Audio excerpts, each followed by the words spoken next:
আমি বহুদিন সরকারি চাকরি করেছি জানেন, এরা সব ইয়াং অফিসার্স, আমার ছেলের সমান বয়স।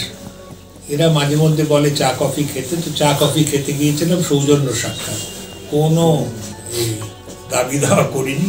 এরা ইয়াং অফিসার্স এবং এদের সুনাম শুনেছি, সুতরাং বললাম ভালো করে কাজ কর।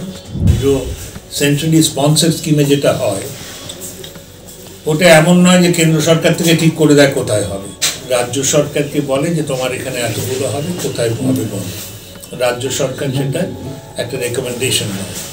তো আমি যেটা দুঃখ প্রকাশ করেছি মুখ্যমন্ত্রীর কাছে, উনি যেহেতু স্বাস্থ্যমন্ত্রীও বটে, যে আমার জেলাকে কেন করা হলো না।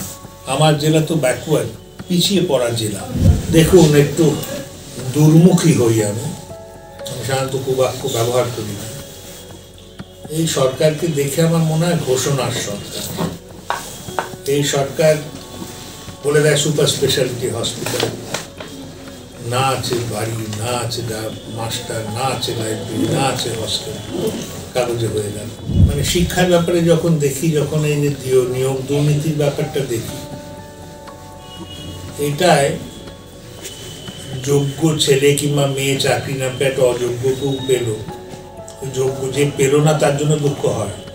তার থেকেও বেশি আতঙ্ক আমার হয় যে এই অযোগ্য লোকগুলোকে দিয়ে আমার ছেলে মেয়েদের, আমার নাতি নাতনি, ভাইপো ভাইজিদের সব লেখাপড়া করাবে, তাদের লেখাপড়াটা কি হবে। সোমবার বালুরঘাটে জেলাশাসক ও জেলা পুলিশ সুপারের সঙ্গে সৌজন্য সাক্ষাৎ করলেন বালুরঘাট বিধানসভার বিজেপি বিধায়ক তথা বিশিষ্ট অর্থনীতিবিদ ডক্টর অশোক কুমার লাহিড়ী। এদিন জেলাশাসক বিজেন কৃষ্ণার সঙ্গে দেখা করেন তিনি। এরপর জেলা পুলিশ সুপার চিন্ময় মিত্তলের সঙ্গেও সৌজন্য সাক্ষাৎকার করেন। পরে সাংবাদিকদের মুখোমুখি হয়ে তিনি জানান, কোনো দাবি দাওয়া নিয়ে নয়, এরা ভালো কাজ করছেন, নতুন প্রজন্মের প্রতিনিধি, তাই তাদের সঙ্গে সৌজন্য সাক্ষাৎ করতে গিয়েছিলাম। তাঁর তরফে কোনো রকম সহযোগিতা প্রয়োজন হলে তিনি সবসময় করবেন বলেও জেলা শাসক ও পুলিশ সুপারকে আশ্বস্ত করেছেন। পরে জেলা বিজেপি কার্যালয়ে সাংবাদিক বৈঠকে জেলায় জেলায় শিক্ষা, স্বাস্থ্য ও যোগাযোগ ব্যবস্থা নিয়ে সরব হন তিনি। বালুরঘাটে মেডিকেল কলেজ স্থাপন, অস্তিত্ব সংকটে থাকা দক্ষিণ দিনাজপুর বিশ্ববিদ্যালয়ের উন্নয়নের মতো একাধিক বিষয় নিয়ে মুখ্যমন্ত্রীকে জানিয়েও কোনো সুরাহা হয়নি বলে অভিযোগ করেন তিনি। বালুরঘাট থেকে রূপক সরকারের রিপোর্ট, উত্তরবঙ্গ সংবাদ।